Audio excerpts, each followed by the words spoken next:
Right, so welcome everyone to our webinar on the Health Professions Education Programme. And we'll start with a brief introduction to the team. So hopefully you can recognise me from this photograph. So I'm Professor James Boyle. I'm a consultant physician and endocrinologist. I'm based at Glasgow Royal Infirmary. That's where our Health Professions Education department resides within the University of Glasgow. I spend about 50% of my time clinical, and the other proportion of my time I work at the undergraduate medical school teaching medical students, and also being programme lead for the HPE programme, whether that be the master's programme or the doctoral programme. I'm a former alumni of the programme, having done it. It's now 11 years ago I completed the master's, and subsequently went on to complete a PhD in medical education at Glasgow as well. But I'll let Miriam introduce herself. Yes, thanks. I am Miriam Zara, and I am the Deputy Director for the Health Professions Education Programme, and I'm also the Head of Assessment. And my background is kind of more in the pure sciences side of things. So I'm more immunology and pharmacology. I worked in clinical trials for a while, and I have just been teaching for a long time. So that's basically my very, very short overview background about myself. And Dr. Shona Shanklin, who's not able to join us today, she's our other Deputy Director and also has a role in the undergraduate medical school at the University of Glasgow, teaching predominantly early year students and some clinical year students. We have a wider team. Our administrator is Kim Holmes, who's phenomenal, and we have a wider team with members of the undergraduate medical school, from the School of Medicine, Dentistry and Nursing, the School of Health and Wellbeing, and even the veterinary school. So we've got a kind of bigger faculty, but in terms of the day-to-day running and leadership of the programme, we are we are represented here. Next slide. So why study health professions education? I think in terms of, even talking from my own experience, things are always changing in medical education or health professions education. There's always new evidence, and the expectations, whether you're a clinical supervisor, an educational supervisor, whether you have a formal role in undergraduate or postgraduate education, it's always evolving. And this is really a state-of-the-art programme. It's up-to-date, evidence-based, and it gives you, not only is it useful for your day-to-day teaching role, whatever that may be, but it's also something that really does serve as outstanding CPD for you.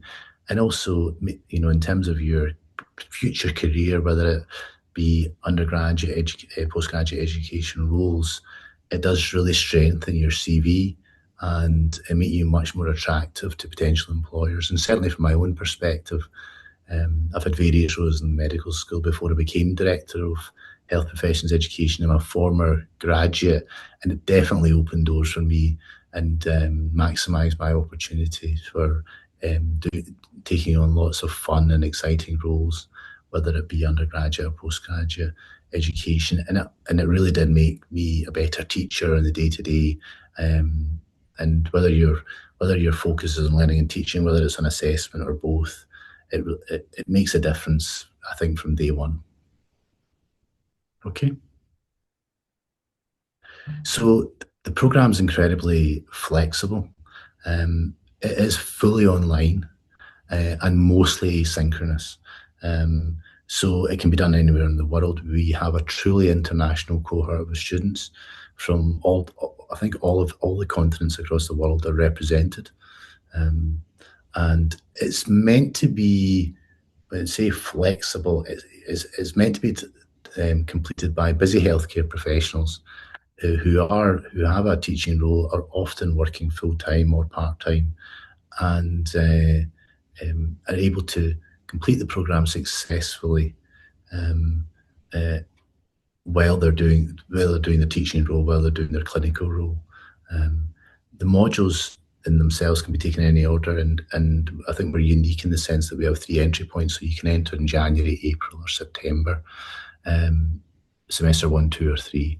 You can see here on the right side, um, it's like most master's programs. There's 60 credits to be gained in 3 semesters in year 1, done part time, so you can only do one 20 credits at a time.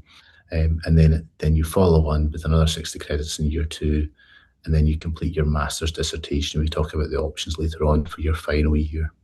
So the earliest you can complete the programs in 3 years, but there's some flexibility around completing it less than, in less time than that, even more part time. Who's it for? I mean, it's for a wide range. It's very inclusive. We've got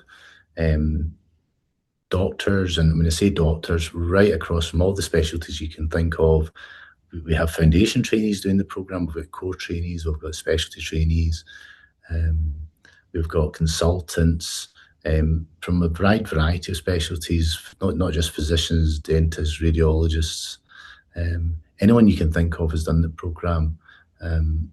But we're also very much well represented from other healthcare professionals, nurses, dentists. We've got vets doing the program, pharmacists. We've had dietitians on the program, radiographers as well.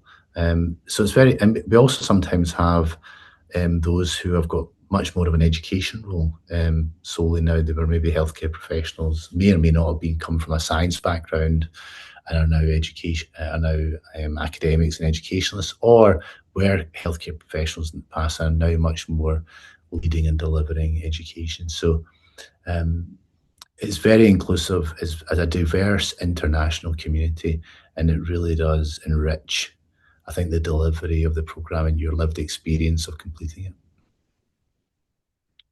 So why choose us? I think it's a long-running, successful, very popular program. I think the flexibility and the fact it's fully online and asynchronous. We've spent a long time really trying to adapt the program to make it very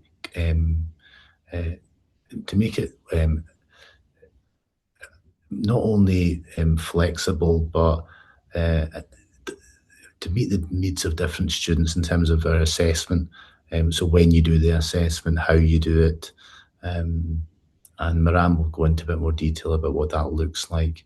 But it's meant to be, as I said before, done alongside another job, and we have an excellent track record of our students completing the program successfully. There's obviously opportunity in terms of, and many of our students go on to deliver high quality scholarship and research and publish the research. And in terms of the doors it opens, many of them take on senior leadership roles as they go through.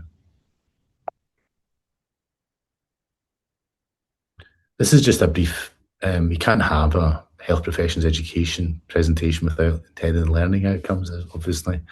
But yeah, I mean, it's essentially it's in terms of the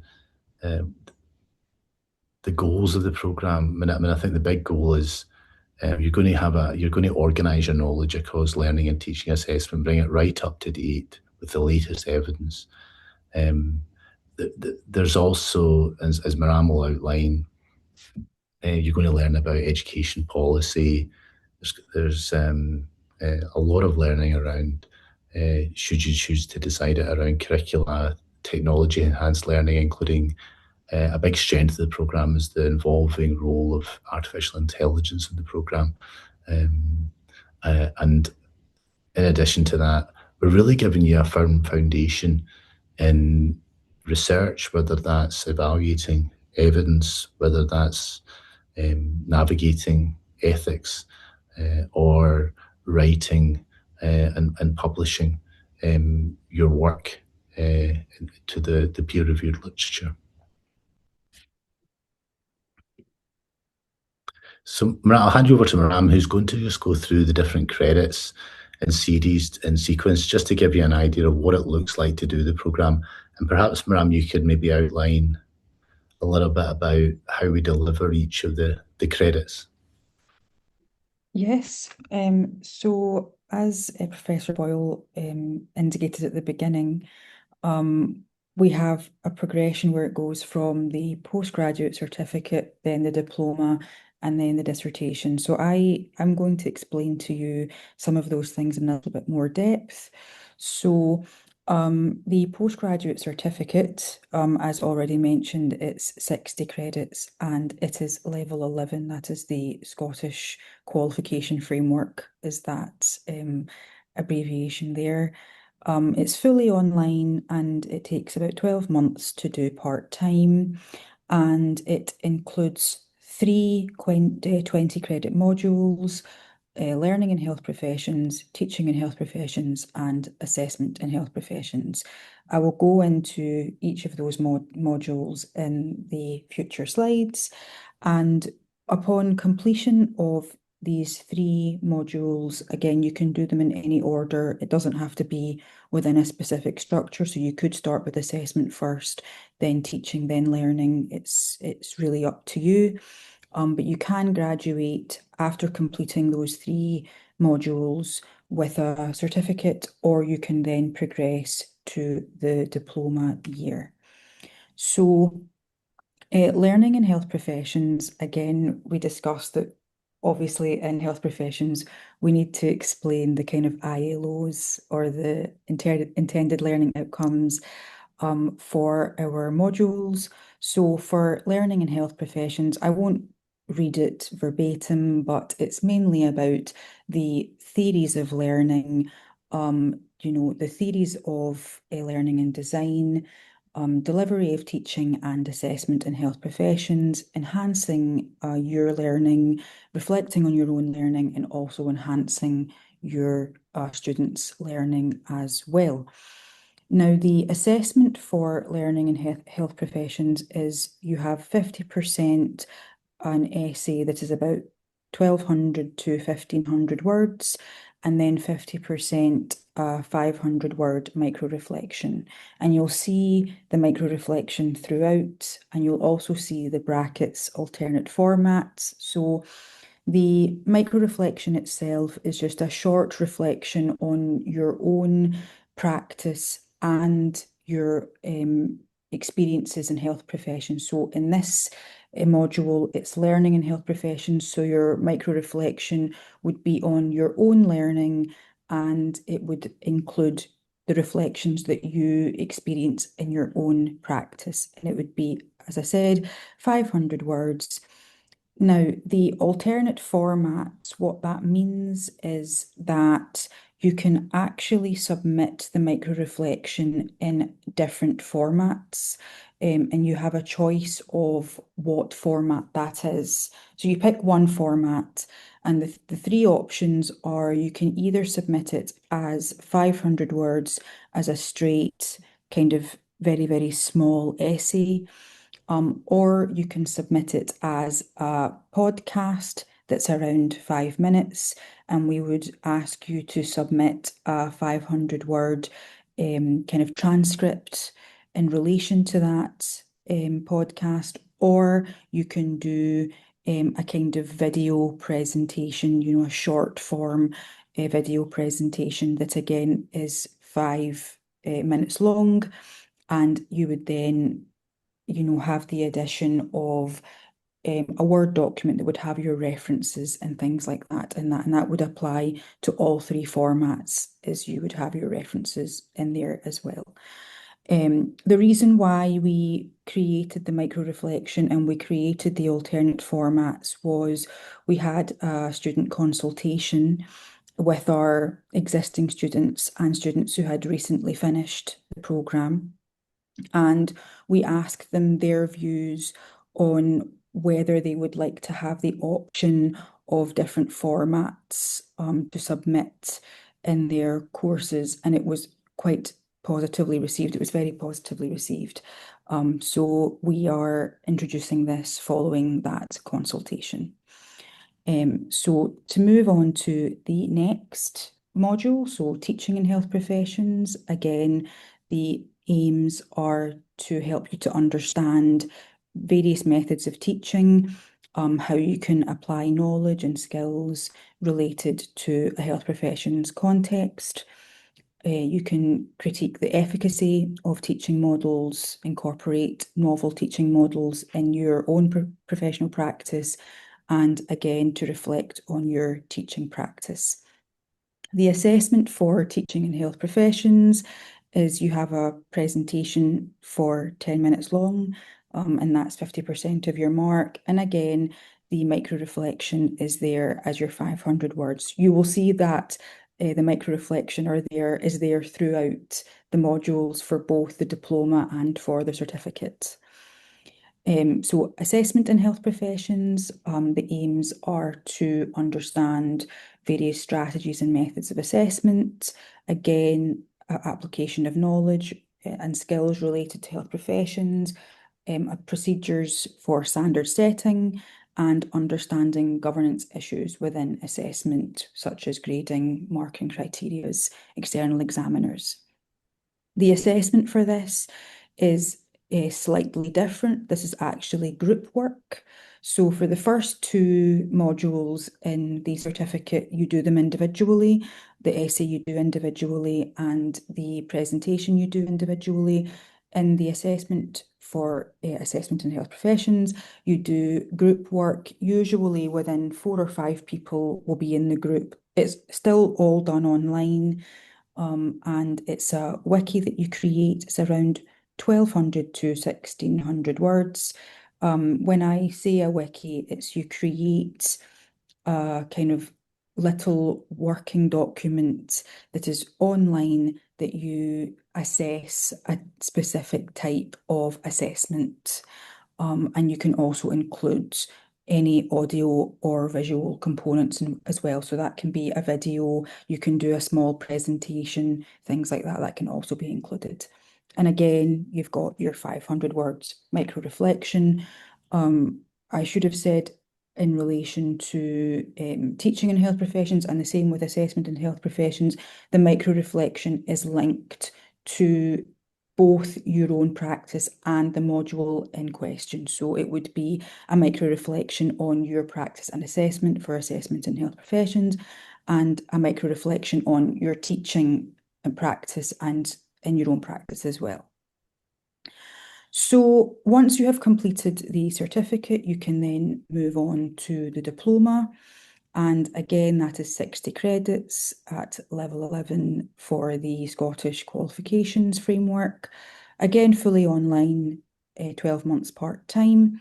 But this time, instead of it having 3 20-credit modules, you have the choice of picking 6 modules from an option of 9. So we have 9 10-credit modules that run throughout the year, 3 per semester, and you choose 2 modules per semester from those 3.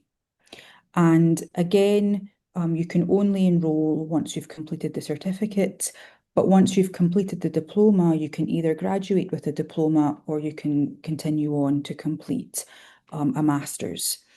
Now, when you do the master's, the master's is split into 2, and you can either do a review master's or a research master's. And there are specific courses, which I will highlight later, that you must take if you want to do a master's of research rather than a review article. So when I say a master's of research, what I mean is that it's a research dissertation. You do empirical research, you have an ethics application, you recruit people. Whereas a review-based dissertation, you don't need to do that. You're just looking at articles and things like that. It doesn't require ethics. So for semester 1, we have 3 options. So you've got teaching an assessment of clinical skills, curriculum approaches and design, and evidence and education research. So evidence and education research is the research module that you would need to complete if you wanted to do the research dissertation for the Masters. So teaching and assessment of clinical skills is mainly again about the theory and learning and teaching and the design of teaching and clinical skills. You evaluate assessment strategies in relation to clinical skills, you design assessment tools to assess performance, and you discuss governance issues in relation to clinical skills. Curriculum approaches and design, the main bulk of the module is around curriculum design. You usually will critically discuss different stakeholders in health professions, and you usually will design or think of some understanding in relation to curriculum design. And then evidence and education research, you look at different perspectives in relation to knowledge and again in relation to education, and you critically appraise education literature and research data. So for semester 2, the options you have are simulation in health professions, evaluation of courses and curricula, and designing education research. Again, designing education research is the module that you are required to choose if you want to do a research dissertation in your Masters. So back to the beginning, simulation in health professions is about simulation and whether it can be used in the delivery of health professions curricula, and then you reflect on the resources that are required for simulation. In evaluations of courses and curricula, you think about the role of evaluation in curriculum design, delivery, and governance, and you reflect on the impact of regulators and institutional policies and your own personal practice in evaluation. And then designing education research, you aim to understand the methodology involved in education research and the appropriate use of quantitative versus qualitative methods of data collection and analysis, or both, and you apply that knowledge to the design of research in relation again to health professions education. And semester 3, you have managing health professions curriculum. So that includes the management of health professions curriculum and how it's impacted by various internal and external factors. And again, you reflect on your own professional practice in relation to that. Leadership in health professions education, quite linked to managing health professions, where you understand leadership in the context of health professions education. And again, you reflect on your own leadership. And governance and ethics in education research, you need to pick this one if you want to do, again, a research dissertation, and you reflect on ethical conduct, governance in education research and health professions education context, and you apply ethical approval. So you usually will do some sort of mock ethical review or ethical approval document in some way for your assessment, but we'll discuss that in a second. And then in the assessments for the diploma, again, all diploma modules have the 500-word micro-reflection that can be submitted in one of the 3 alternate formats that I mentioned, so podcast, essay type, or video. And each course has its own sort of individual assessment. So teaching and assessment of clinical skills, evaluation of courses and curricula, and then managing and leadership of the health professions curriculum and education, they all have a micro lesson at the end. So what that means is you will deliver a teaching lesson on on those courses, and each one will have its own lesson. It's not all together, that will be their individual assessment, usually around 6 to 8 minutes. And again, the micro lesson can be done in alternate formats where you can have a podcast as well. Curriculum Approaches in Design has a short essay at the end, which is around 800 to 1,000 words. And then you have Evidence in Education Research, which has MEQs, and what that means is they are structured questions in which you will answer questions on critical appraisal. So you'll usually be given an article in which you will then evaluate using the questions that we will give you, and that will be your assessment. For designing education research, you have a mini research proposal that you do, again, 800 to 1,000 words. And for governance and ethics in education research, you do a mock ethics application.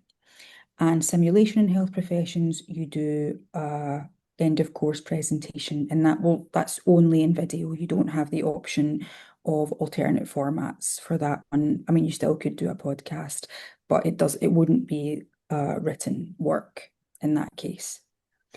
And I'll give it back to you, Jim, on the dissertations. Yeah. Thanks, Maram. So your dissertation year, we've got a new option. So essentially, you can either exit with Masters in Health Professions Education or a Masters in Health Professions Education parenthesis with research. For the former option, the review-based or quality improvement proposal, you do a 10,000 word dissertation. So this is secondary research. It might be a systematic or systemized review. It could be a scoping review, and another kind of generally accepted review-based where you're critiquing and critically appraising literature, and then having a synthesis, choosing perhaps a theory, and then coming out with either a policy document or recommendations to the community or your colleagues. A new option that's starting from semester 1 next academic year is that you can do a quality improvement proposal. QI has now got an evolving role, moving beyond clinical to also education. So what you would do is a shorter literature review, and then you'd plan out a quality improvement plan proposal. So essentially, it could be based on an existing part of your curriculum, learning, teaching, or assessment, where you plan out in a practical way how you might go about this, so that it's meant to be really useful for someone who's already involved, maybe doing something, or would like to develop something and wanted to do it using QI methodology. So while you don't actually have to complete the quality improvement project, we would give you support. You'd be assigned as 1 or 2 supervisors during the dissertation year to walk you through and supervise you and support you developing either your review dissertation or your quality improvement proposal. Or if you've done the research courses, you've got all 60 of your research modules and all 30 of the 310 credit research modules in your diploma year. You can then choose to do empirical research, and that could take any form. Many students do mixed methods. It could be purely qualitative, it could be quantitative.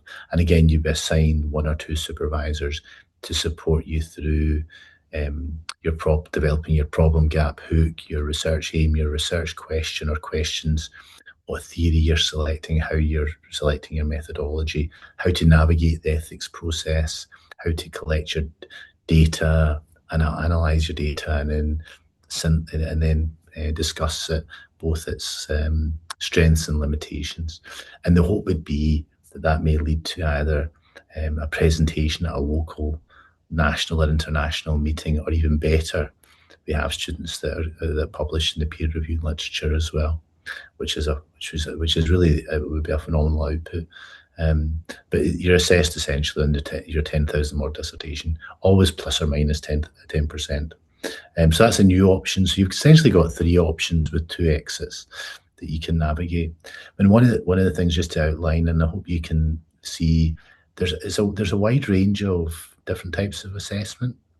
We wanted them to be fun, practical, for you to have some choice in your assessment, and to be really useful for your day-to-day job. So you could do a podcast, or you could do something in written format. Many of the essays are shorter, more focused essays, and sometimes it involves group work, sometimes it doesn't. Um, the assessment is also kind of towards the end of your, so each of the, so 20 credits for the certificate, 10 credits, two 10 credits courses per semester for the diploma. There are generally 10 weeks with a reading week in between. We're very mindful and we adapt to the delivery of the program. So we release the content in every 2 weeks in blocks. So you've got 5 blocks. So the content is kind of released to you in a kind of flexible and bite-sized way, so you can process through it. But we deliberately, while you can work on your assessment throughout, we are mindful that we leave the assessment to the end of the semester. So you're making steady progress through the semesters, but you've got flexibility in terms of when you actually complete it.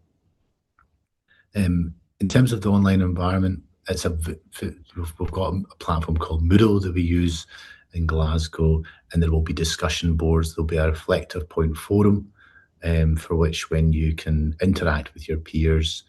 The faculty are reviewing this on a daily basis, I would describe it, and would be like to interact with the students. You can pose questions, written reflections.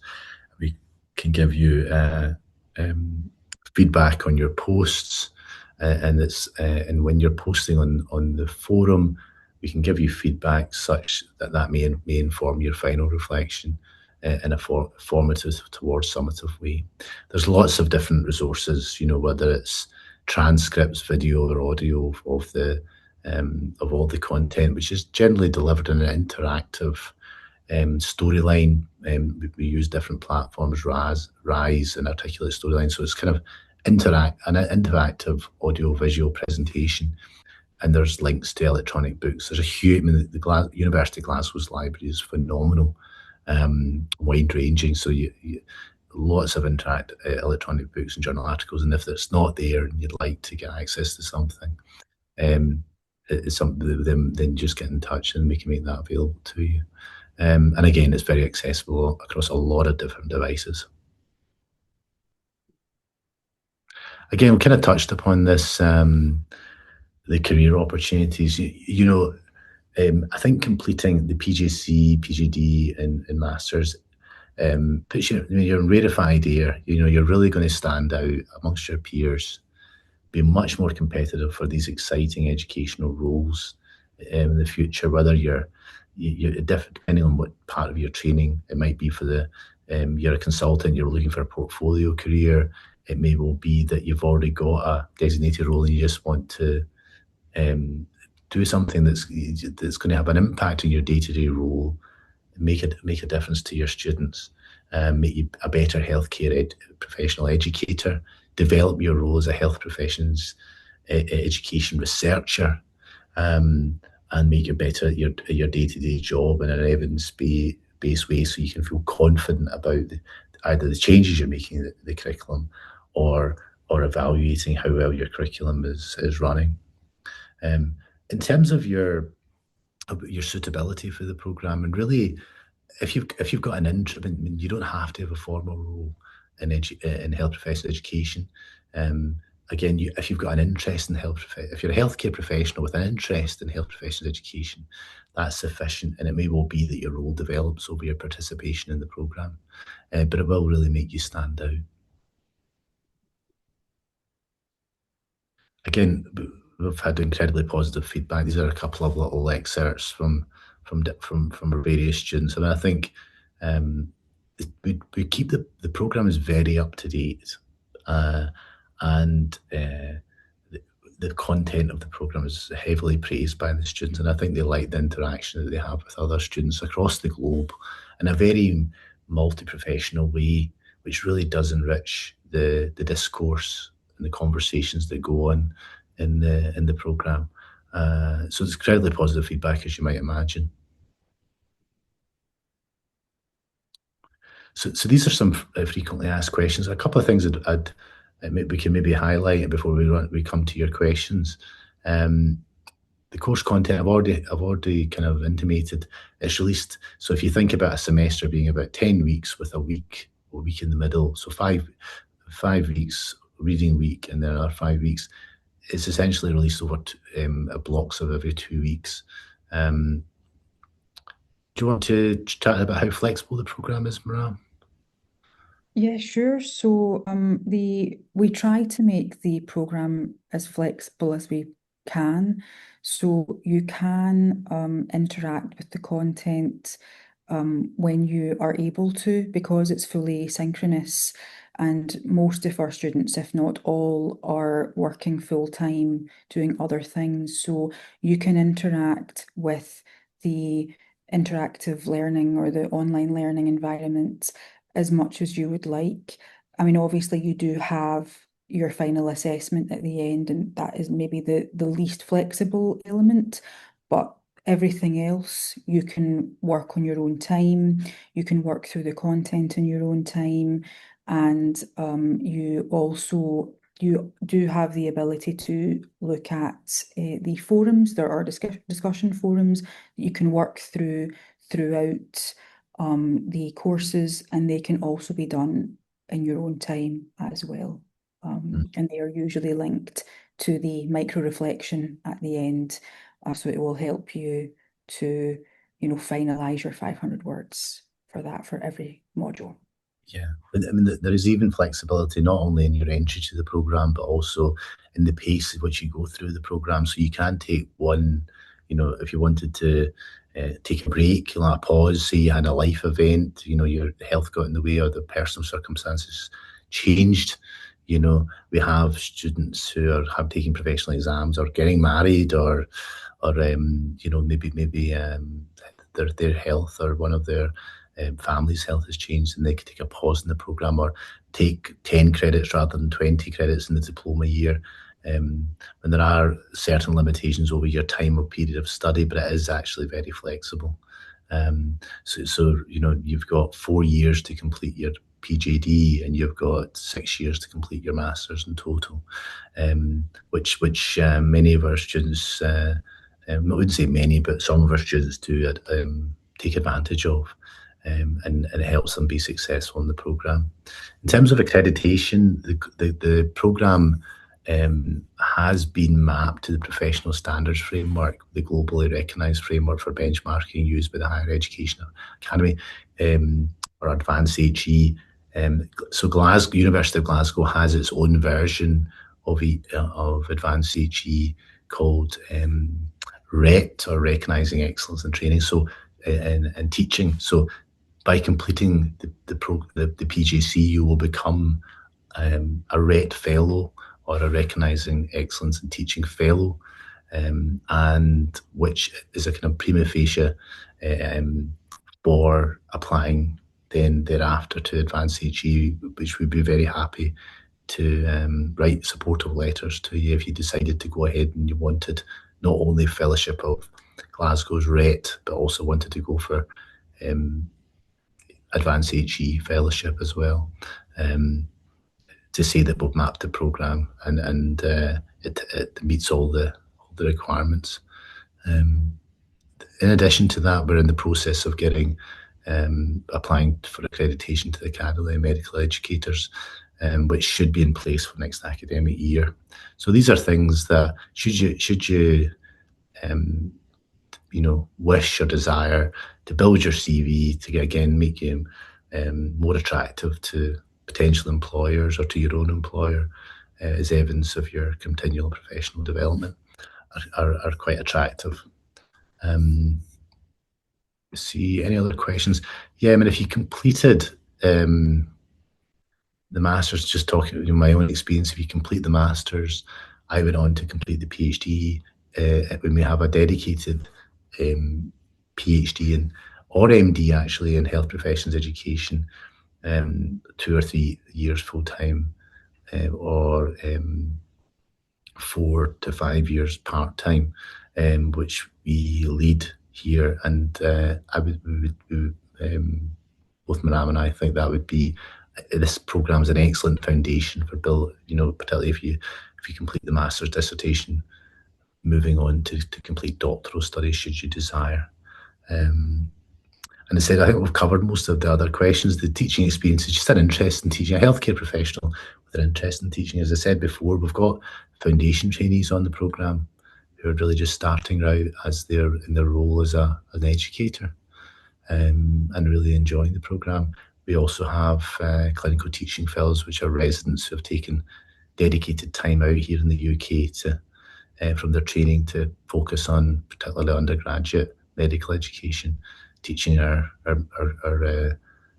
large cohort of medical students at Glasgow Medical School. So we work very closely in partnership with Glasgow Medical School, and we deliver content not only to prospective postgraduate students, but also to our undergraduates, and deliver faculty development to the programme as well. I'm trying to think, have we missed anything, Maram? Was there anything that we haven't said that we should say? I don't think so. I think perhaps one thing I should have clarified was the discussion forums are a place for you to interact with both staff and peers. So you can, you will have interaction beyond group work and things like that. And we're also, as staff, we're very widely available. Just drop us an email. There are office hours as well that are available if you require to have a meeting with someone as well. So it's a very much an open door policy we have in the programme, yes. and we want to hear from you. And the earlier we hear from you, the more likely we're able to help you, because we want each and every one of you who are joining us, and it would be wonderful if you joined us next semester, next academic year, regardless of when. We want you, each and every one of you, to be successful. One thing to say is that we are very active on the forum as a faculty, and we strongly encourage you, because I do think it is helpful for your learning and translating your learning into your summative assessment, but it is optional. I mean, one of the great things, I think, just reflecting on my own career as a busy healthcare professional over the years, is, if you've got on call, if you've got professional exams, if you're on holiday, and we know that many of you have less autonomy over when you take your holidays than others, depending on your who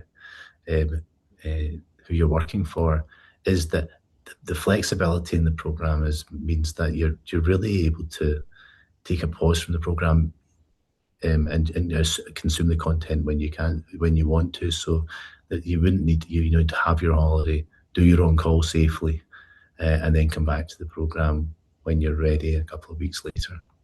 And that's something that we feel really strongly about, that we don't have expectations of you if you need to take much needed time away.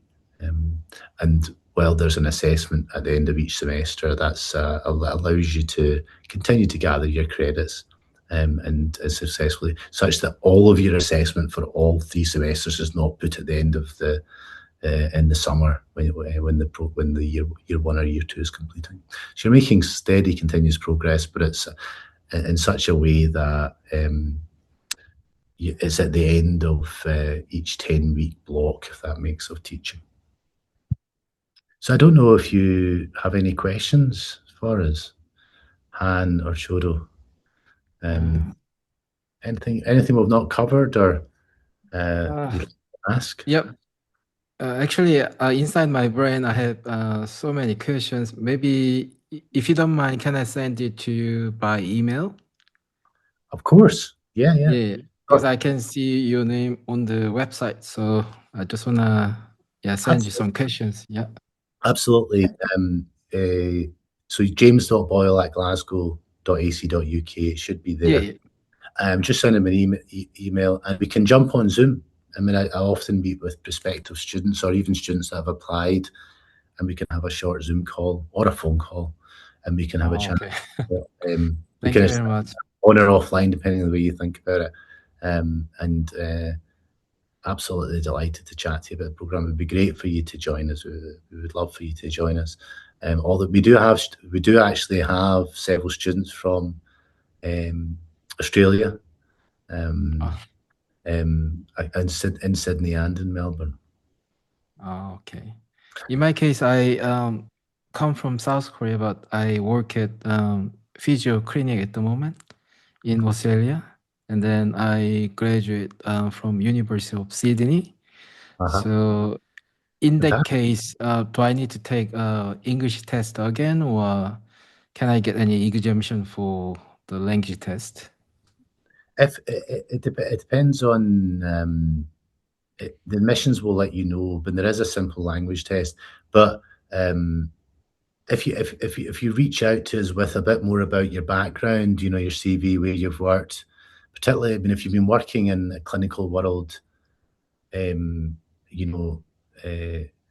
been working in Australia, speaking English as a healthcare professional, then generally the admissions team ask me or Maram, can we forgo the English language test? And the answer is always yes.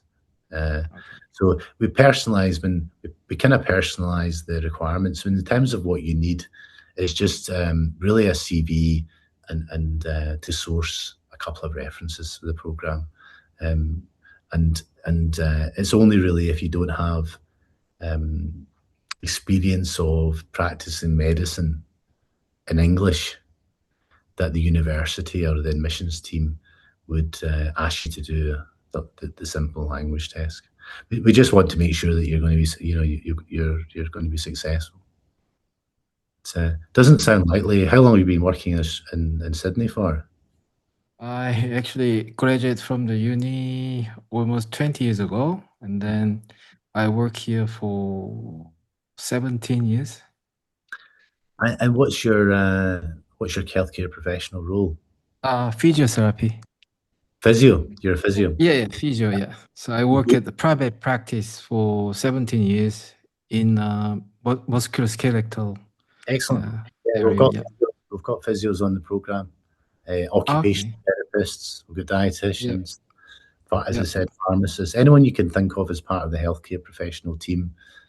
So we've got quite a few different types of healthcare professionals. So you won't be the only physio in the program, I can guarantee you.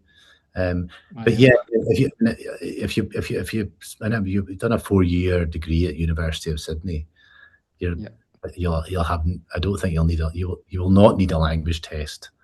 It's good. I can tell you that now. I can tell the admissions team that you won't need a language test, and that you would get on really well with the program. And also, I actually finished my Master of Educational Technology. In that case, can I request any like exemption from the first year, couple of subjects? Well, it is possible. Maram, do you want to take that one? Yeah, sure. So we do have an application that you can fill out. It's called the APL, which is an application of prior learning. And what you do is you have a look at what you did in your Masters for Educational Technology and you map it to what we teach in the certificate and the diploma, or both, depending on how much work you think that you've done. And then we will send that away. So I will have a look at the application, see what matches, and then we'll send that away to the university, and they will, the graduate school usually makes a final decision on what classes or what modules you can be exempt from based off of your qualifications. Okay, thank you very much. Yeah. Actually, when I get into this Zoom meeting today, I thought we may have some 20 students, but we only have one at the moment. No, it's fine. Chodo, did you have your hand up? I think I saw a hand. Yeah, previously you mentioned my question. That's another question. We've answered all your questions. That's wonderful. Okay. Great. It's Chodo, again, please feel free to reach out directly, and we can do it by email or jump on a quick Zoom call, or even a telephone call, and we can chat through any questions you have about your application. We want to get you, assuming that you meet the entry requirements. We want to get you on the program as smoothly and effortlessly as possible. And it'd be great for you to both join us in September when our next intake. We're actually quite excited because we've made quite a lot of changes to delivery, but also the assessment is really with a recent stakeholder and recent student engagement.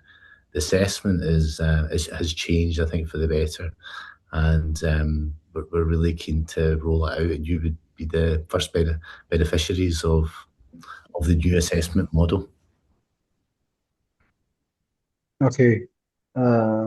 Let's introduce myself. My name is Gary Paisa. I'm Chodo, and I'm a pharmacist. Pharmacist? That's admission. I'm a pharmacist. Oh, excellent. There's lots of, we've got a few pharmacists. I'm a pharmacist. Excellent. You're perfect for the program. Yeah, okay. What's the requirements for admission program for masters, like public health or clinical pharmacy master's program? What's the requirements, documents for admission criteria? What's the documents? So we just need so if you're a qualified pharmacist. Yeah, I'm a qualified pharmacist. Are you practicing as a pharmacist? Yes, a qualified pharmacist. I'm licensed pharmacist in Ethiopia. Are you in community or are you in the hospital setting? Community setting. So if you've got a pharmacy degree, you're a qualified pharmacist, all we would need is a copy of your degree certificate. We would need a short CV and a couple of references. So the admissions team would ask you to get a couple of people who know you, who can recommend your suitability for the program. That would be it.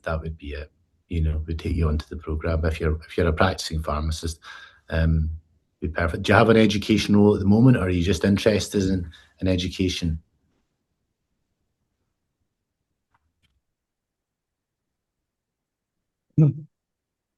Okay. But thank you. Answered my question. Okay. I'll be email you. Excellent. I have a document that are mentioned. I have a document. I will be it's on the website, but that's basically what you need at the moment. Okay, thank you. I've put the website in the chat if you want to have a look at that as well, and that details the entry requirements as well and what's required documentation-wise to submit for an application. Okay, thank you. No problem. In terms of your, it does say a 2-1 degree, but we do accept students with 2 degrees onto the program. Again, we try, particularly if you're a practicing healthcare professional and you've got letters of recommendation and interest.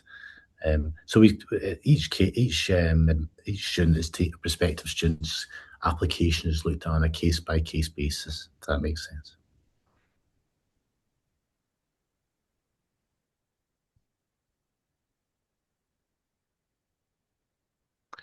Did anyone else? I think someone else did join us briefly, but they don't look as if they're on the call at the moment. Yeah. They appeared and then left again, I think. Hopefully they'll be able to look at the recording. Mm. Han or Chodo, did you have any other questions, or do you have everything you need?